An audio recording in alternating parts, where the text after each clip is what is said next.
माथा फट जाता है। चलिए लेसन 3 भूकंप एवं सुनामी लिख करके डैश दीजिए। सुखाई।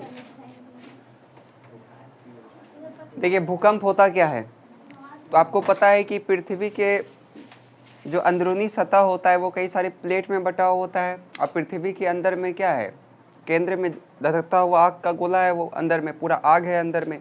तो वो आग जब गर्म होगा तो वो क्या चाहेगा कि हम बाहर निकले, है कि नहीं। तो बाहर निकलने के क्रम में वो क्या करता है, जो भी पत्थर रहता है उसको फोर्स करने का प्रयास करता है, जिससे कई सारा तरंग उत्पन्न होता है, और वो तरंग उत्पन्न होने के कारण वो चट्टान में हलचल होता है, जिस कारण से पृथ्वी के ऊपरी सतह पे क्या आता है, कंपन आता है। उसी को हम लोग क्या कहते हैं, भूकंप कहते हैं। बात समझ में आया? किसी को कोई दिक्कत है? तो भूकंप किसे कहेंगे, तो सबसे पहले आप लिखिएगा, पृथ्वी के अंदरूनी सतह में ऊर्जा तरंगे लहरें उत्पन्न होती हैं, जिससे चट्टान में क्या आता है, कंपन आता है, जिससे चट्टान में कंपन आता है, जिसे क्या कहा जाता है, भूकंप। बात समझ में आया? अब देखिए भूकंप के कुछ महत्वपूर्ण नाम, जैसे आपको अधिकेंद्र, तो ये अधिकेंद्र क्या होगा, तो भूपटल। अब ये भूपटल क्या होता है, तो भूपटल मतलब होता है भूमि के ऊपर वाला। देखिए आप लोग एक काम करिएगा, आज घर जा कर के प्लेलिस्ट यूट्यूब पे जा कर के प्लेलिस्ट में चेक करिएगा, 6 to 12th ज्योग्राफी नाम का एक प्लेलिस्ट होगा, NCERT series 6 to 12th geography नाम का एक सीरीज होगा, तो उसको आप लोग देख लीजिएगा। क्लास 6 और क्लास 7 का इसमें ज्योग्राफी पढ़ाया गया, अभी फिलहाल 8 का भी पढ़ाया जाएगा, 9 का भी पढ़ाया जाएगा, 10 तो आप लोग पढ़वे करिएगा, 11 12 का भी पढ़ाया जाएगा। तो 6 और 7 का भी हम फिलहाल पढ़ा दिए हैं, तो आप लोग कम से कम घर जा कर के 6 और 7 का क्लास देख लीजिएगा, ज्योग्राफी, ओनली ज्योग्राफी का। उससे क्या होगा कि आपको इसमें मदद मिलेगा चैप्टर को समझने में। बात समझ में आया? क्योंकि आप लोग बच्चा में तो पढ़े नहीं होंगे, 6 7 सब, 8 भी नहीं पढ़े होंगे, तो कम से कम जा कर के उसको देख लीजिएगा, प्रॉफिट ही करेगा, लॉस नहीं करेगा। तो अधिकेंद्र किसे कहेंगे, तो भूपटल के ऊपर में जहाँ पे भूकंप का जो तरंग होता है वो सर्वप्रथम अनुभव किया जाता है, उसी को हम लोग क्या बोलते हैं, अधिकेंद्र बोलते हैं। क्या बोले हम, पृथ्वी के भूपटल पे भूकंप का तरंग जो सर्वप्रथम अनुभव किया जाता है उसे हम क्या कहेंगे, अधिकेंद्र कहेंगे। आया समझ में?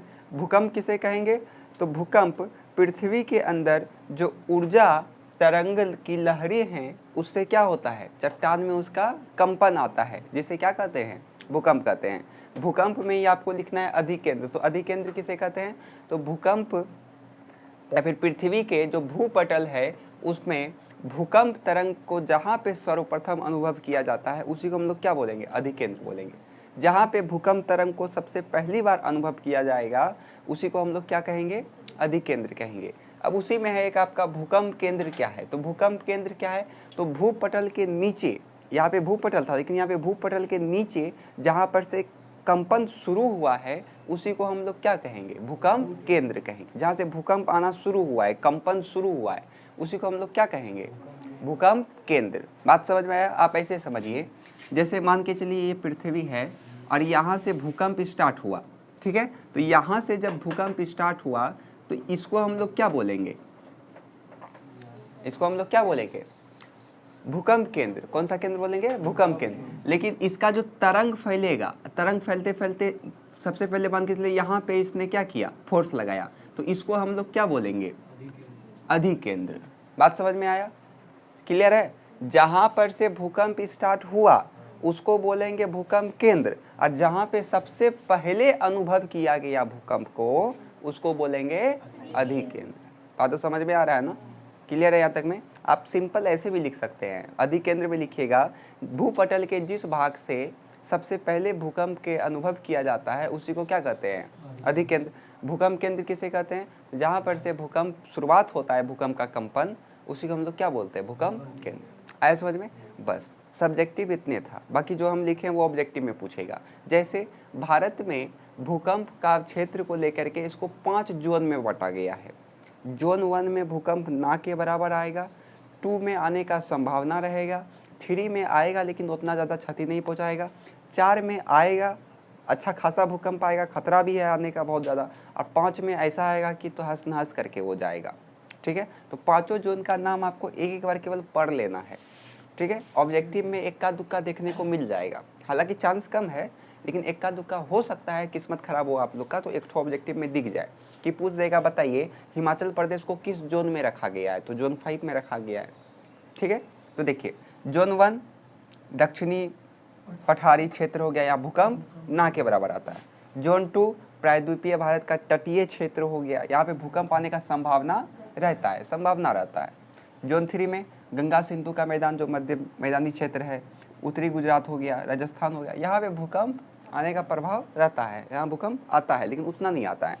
फिर जैसे शिवालिक हिमाचल प्रदेश का क्षेत्र हो गया, पश्चिम बंगाल हो गया, पश्चिम बंगाल का उत्तरी भाग हो गया, असम हो गया, पूर्वोत्तर भारत हो गया, अंडमान निकोबार हो गया, यहाँ पे भूकंप आने का खतरा रहता है, आता है यहाँ भूकंप। जोन 5 में जम्मू कश्मीर, कच्छ, हिमाचल प्रदेश, उत्तराखंड, सिक्किम, दार्जिलिंग, यहाँ पे भूकंप बहुत खतरनाक आता है, तहस नहस कर देता है, आता है। तो बात समझ में आया? दिक्कत है यहाँ तक किसी को? अब जैसे एक और है, ये भी ऑब्जेक्टिव में पूछेगा कि भूकंप तरंग क्या है, तो भूकंपीय तरंग को 3 भाग में बांटा गया है, PSL। बस एक के ऑब्जेक्टिव पूछवे करेगा, भूकंपीय तरंग को कितने भाग में बांटा गया है, तो 3 भाग में। ठीक है, कौन कौन सा? प्राथमिक, द्वितीयक, लार्ज, यानी कि दीर्घ, प्राइमरी, सेकेंडरी, लार्ज। ठीक है, प्राइमरी थोड़ा सा कम खतरनाक, सेकेंडरी उससे ज़्यादा खतरनाक, थर्ड खतरनाक। बात समझ में आया? क्लियर है? तक में सब्जेक्टिव इससे पूछेगा कि भूकंप से आप क्या समझते हैं और अधिकेंद्र और भूकंप केंद्र में क्या अंतर है, बस एक के सब्जेक्टिव इससे पूछेगा। अब बाकी जो भी है वो ऑब्जेक्टिव है, इस टॉपिक का हम बात करें तो। क्लियर है यहाँ तक में? चलिए लिखिए, भूकंप लिख करके डैश दीजिए।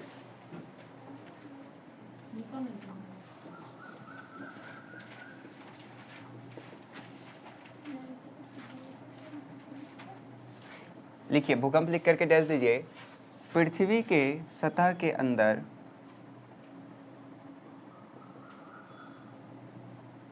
पृथ्वी के सतह के अंदर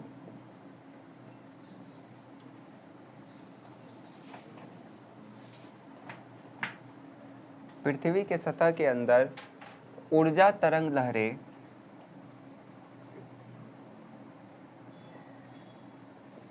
ऊर्जा तरंग लहरें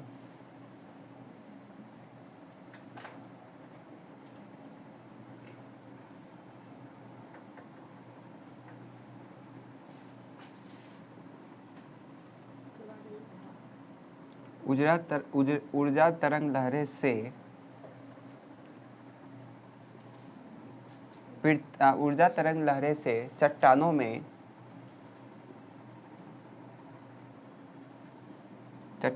कंपन होता है, चट्टानों में कंपन होता है, जिसे भूकंप कहा जाता है, जिसे भूकंप कहा जाता है।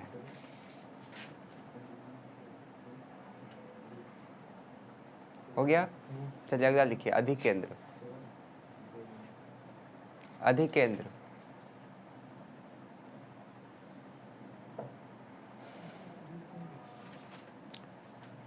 पृथ्वी के भूपटल पर जहां सबसे पहले पृथ्वी के भूपटल पर जहां सबसे पहले पृथ्वी के भूपटल पर जहां सबसे पहले भूकंप के कंपन को अनुभव किया जाता है, भूकंप के कंपन को अनुभव किया जाता है,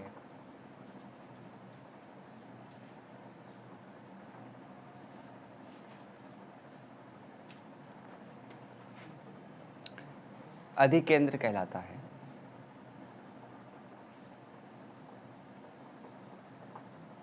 दूसरा लिखिए, भूकंप केंद्र लिख करके डैश दीजिए, इसमें लिखिए भूकंप केंद्र लिख करके डैश दीजिए, इसमें लिखिए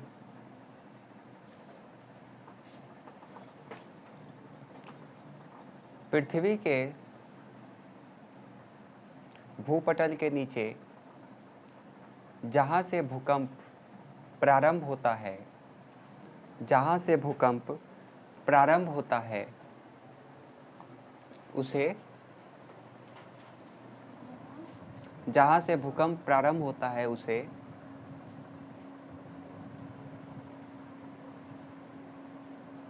भूकंप केंद्र कहते हैं। चलिए उसारा लिख लीजिए जल्दी से जो नीचे है।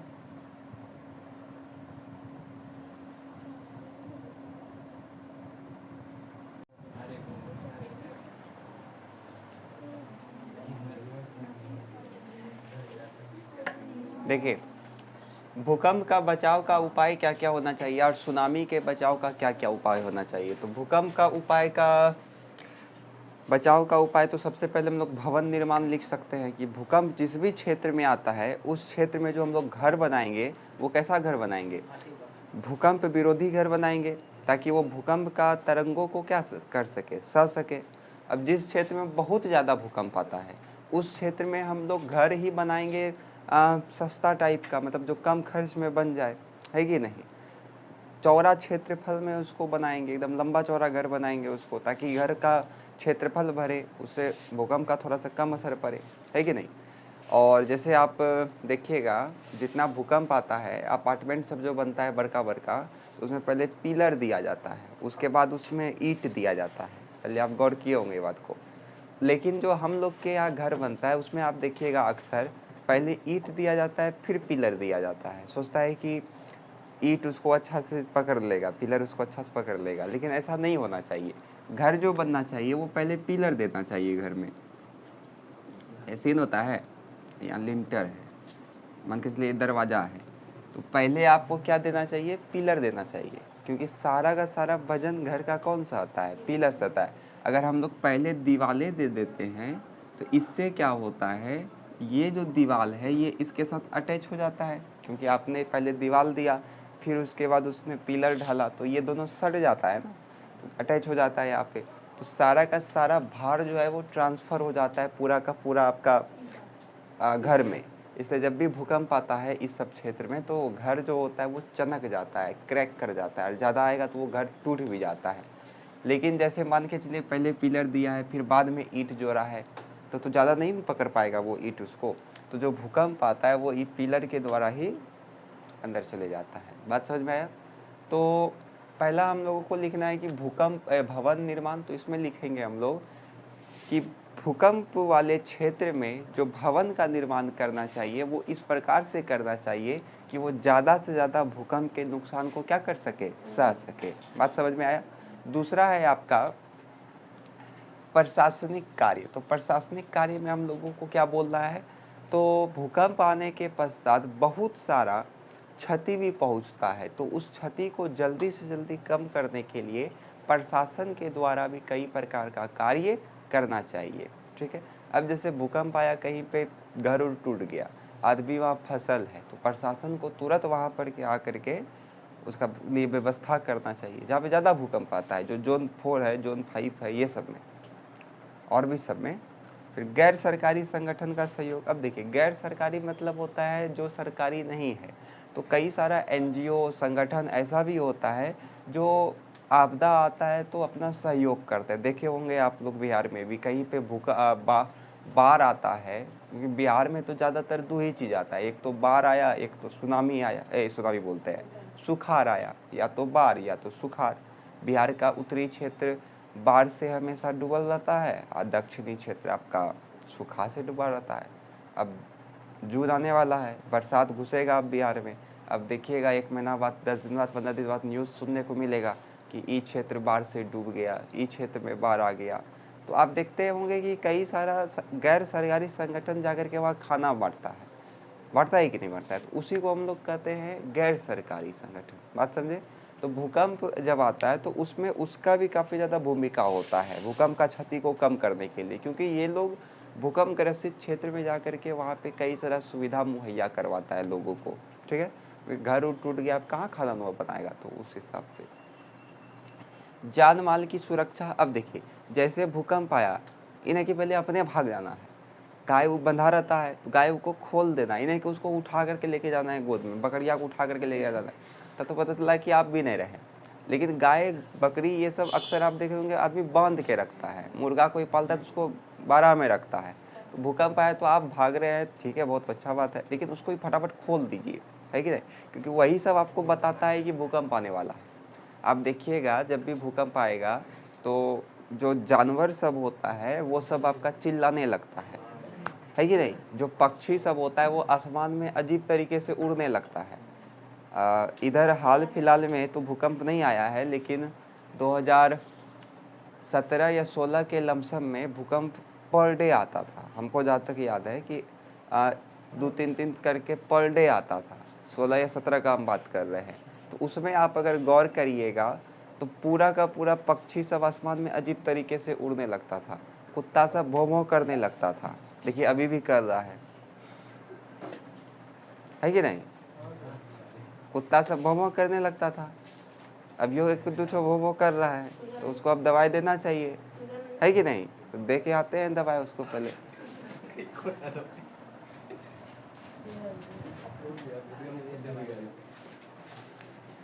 तो जान माल का सुरक्षा में आपको क्या बोलना है कि भूकंप आने के उपरांत या भूकंप जैसे हमको अनुभव हुआ कि भूकंप आने वाला है तो फटाफट हम लोगों को क्या करना है, जान माल को भी सुरक्षित कर लेना है। भूकंप का पूर्वानुमान, देखिए भूकंप के बारे में हम लोग नहीं पता कर सकते कि भूकंप आने वाला है। बाढ़ के बारे में हम लोग पता कर सकते हैं कि नदी का स्तर बढ़ रहा है, बाढ़ आने वाला है, लेकिन भूकंप आप पता नहीं कर सकते हैं। ये हमको एक ही तरीके से प्राप्त हो सकता है, अनुमान के आधार पे, कि आप अनुमान लगा लिए कि भूकंप आने वाला है। जिस दिन जानवर सब ज़्यादा चहक कूद करने लगा, समझ लीजिए उस दिन पक्का भूकंप आने वाला है, भयानक वाला आने वाला है। मतलब इधर भी आया था 10-15 दिन पहले, पता नहीं आप लोग को पता चला कि नहीं पता चला था। लगभग 20-25 दिन पहले इधर आया था भूकंप, सुबह सुबह आया था 6 बजे। हाँ, लेकिन आप लोग को पता नहीं चला कि नहीं पता चला, पता नहीं, क्योंकि 6 बजे सब सुतल रहता है। और उस दिन मौसम भी बहुत अच्छा किया था, एकदम ठंडा ठंडा। हमको पता है सब सुतले होगा, हम तो 5 बजे लमसम उठ जाते हैं।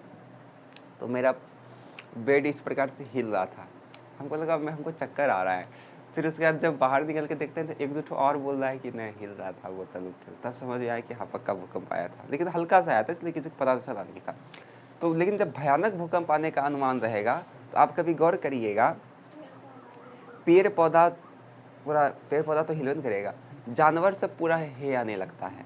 तो उससे हम पता कर सकते हैं कि भूकंप आने वाला है। और जरा सा भी अंदेशा हो घर से हम लोगों को बाहर निकल जाना चाहिए। बात समझ में आया। और अगर घर में ही रहना है तो कौन सा कोना पकड़िएगा, एकदम कोना पकड़ लेना है कि नहीं। भूकंप अगर मान के चलिए आप घर में या भूकंप आ गया तो कहाँ भागिएगा, या तो कोशिश करिएगा घर का कोना पकड़ लीजिए ताकि उसमें आप सेफ रहिएगा। या तो कोई बड़ा अच्छा अगर मेज है घर में, कोई अगर लकड़ी का मेज उज है तो उसके नीचे जा करके घुस के बैठ जाइए। बाहर निकल गए तब तो बहुत बढ़िया बात है। और सबसे ज़्यादा डेंजर तो हमको लगता है बाहर में, शहर में।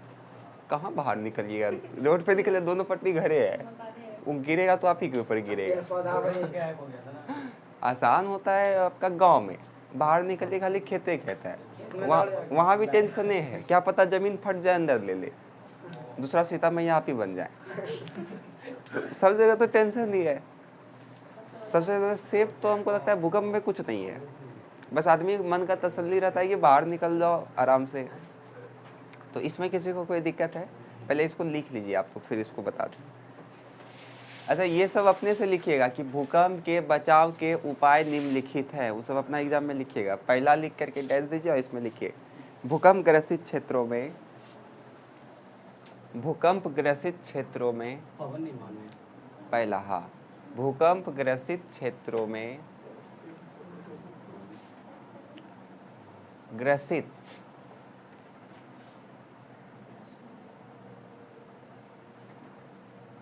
भूकंप ग्रसित क्षेत्रों में भवनों का निर्माण इस प्रकार से करना चाहिए,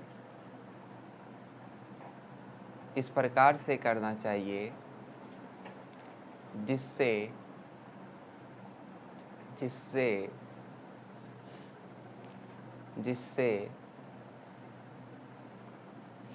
भवन ज़्यादा से ज़्यादा भूकंप तरंगों को सह सके, जिससे भवन ज़्यादा से ज़्यादा भूकंप तरंगों को सह सके।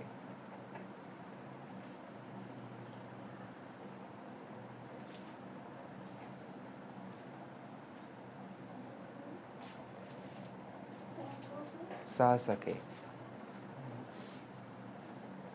हो गया। दूसरा लिखिए, प्रशासनिक कार्य में लिखिए, भूकंप से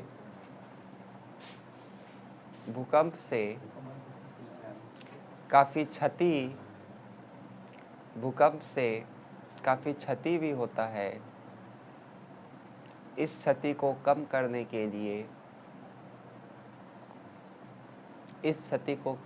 के लिए प्रशासन की अहम भूमिका होती है। इस क्षति को कम करने के लिए प्रशासन की अहम भूमिका होती है। प्रशासन की अहम भूमिका होती है। उसके बाद लिखिए, गैर प्रशासनिक संगठन का सहयोग। गैर प्रशासनिक संगठनों का सहयोग में लिखिए, सरकारी के साथ साथ गैर सरकारी संगठन, सरकारी के साथ साथ गैर सरकारी संगठन के सहयोग से भी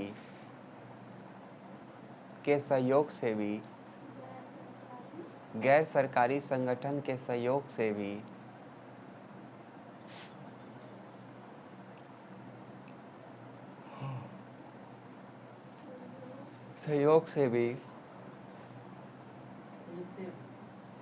से भी भूकंप के क्षति को कम किया जा सकता है।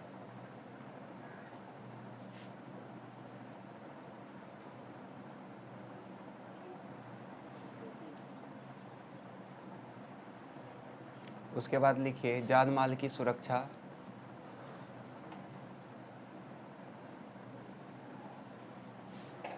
भूकंप आने के पश्चात या फिर भूकंप के दौरान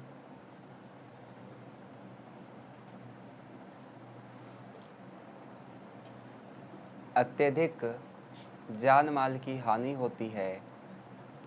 अत्यधिक जान माल की हानि होती है। अत्यधिक जान माल की हानि होती है।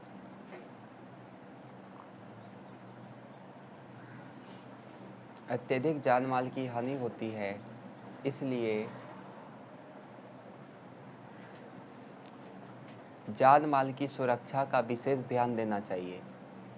इसलिए जान माल की सुरक्षा का विशेष ध्यान देना चाहिए। इसलिए जान माल की सुरक्षा का विशेष ध्यान देना चाहिए। अगला लिखिए,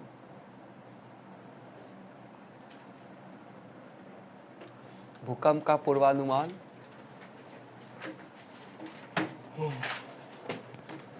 वैसे तो भूकंप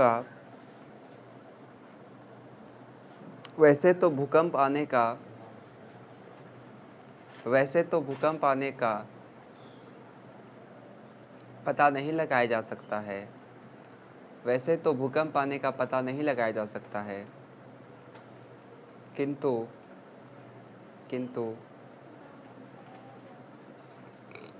नहीं लगाया जा सकता है, किंतु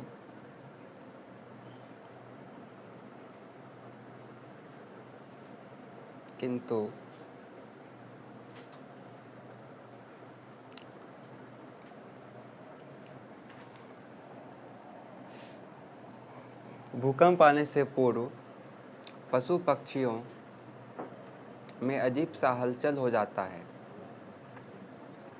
भूकंप आने से पूर्व पशु पक्षियों में अजीब सा हलचल हो जाता है।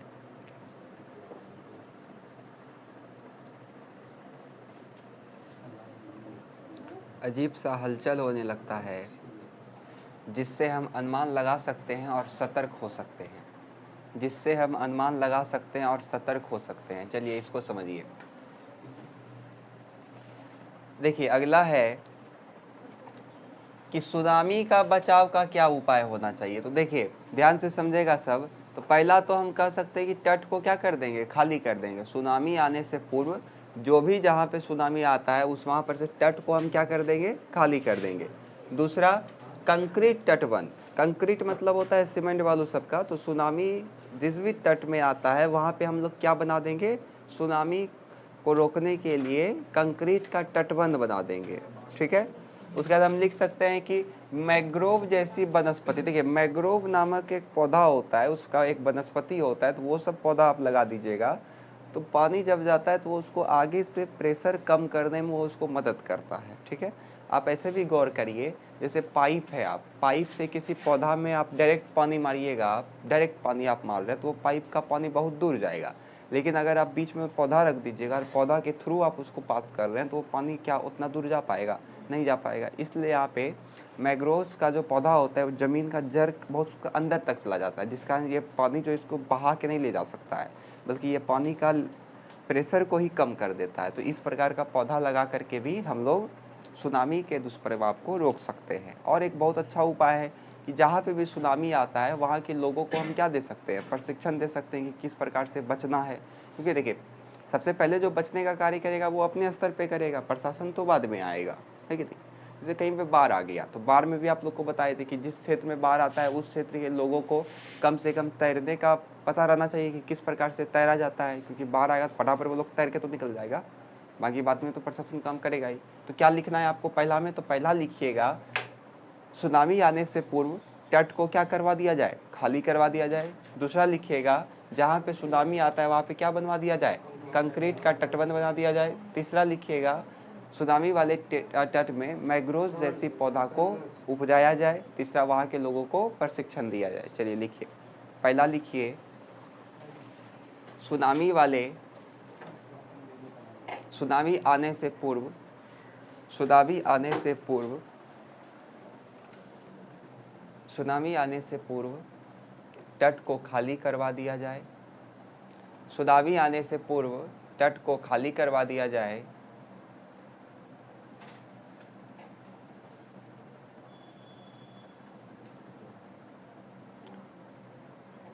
दूसरा लिखिए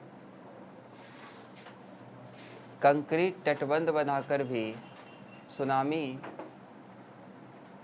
के दुष्प्रभाव को रोका जा सकता है। कंक्रीट तटबंध बनाकर भी सुनामी के नुकसान को रोका जा सकता है, कम किया जा सकता है। सुनामी के नुकसान को कम किया जा सकता है।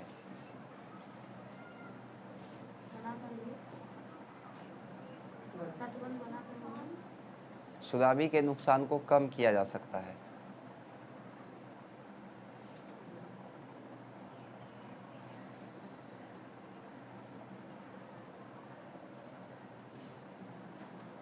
हो गया।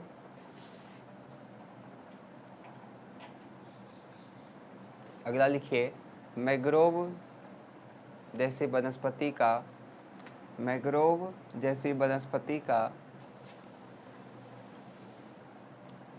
उपज करके भी सुनामी के नुकसान को कम किया जा सकता है।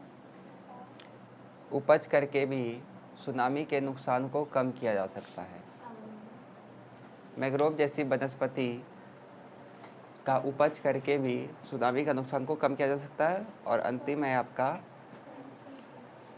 तटीय क्षेत्र के लोगों को इसका प्रशिक्षण देकर, तटीय क्षेत्र के लोगों को इसका प्रशिक्षण देकर कम किया जा सकता है। और तीसरा लिखिए, अगला लिखिए तटीय क्षेत्र के लोगों को इसका प्रशिक्षण देकर। क्वेश्चन इसमें लिखाए थे क्या? नहीं। चलिए पहला क्वेश्चन लिखिए भूकंप और सुनामी से आप क्या भूकंप से आप क्या समझते हैं? पहला क्वेश्चन लिखिए तटीय लोगों को प्रशिक्षण देकर। पहला क्वेश्चन लिखिए भूकंप से आप क्या समझते हैं। दूसरा क्वेश्चन लिखिए सुनामी से क्या समझते हैं। भूकंप से आप क्या समझते हैं, सुनामी से आप क्या समझते हैं। उसके बाद लिखिए भारत में भूकंप के क्षेत्रों को लिखे। भारत में भूकंप के क्षेत्रों को लिखे।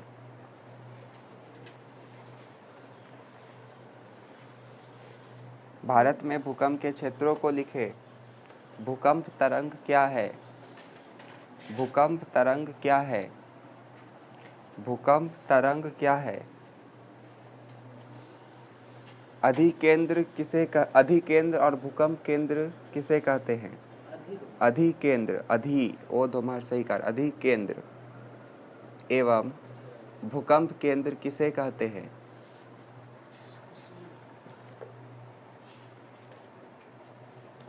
हो गया।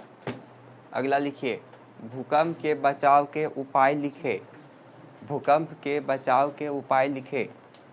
उसके बाद लिखिए सुनामी के बचाव के उपाय लिखे। चलिए ये लेसन आपका खत्म हो गया।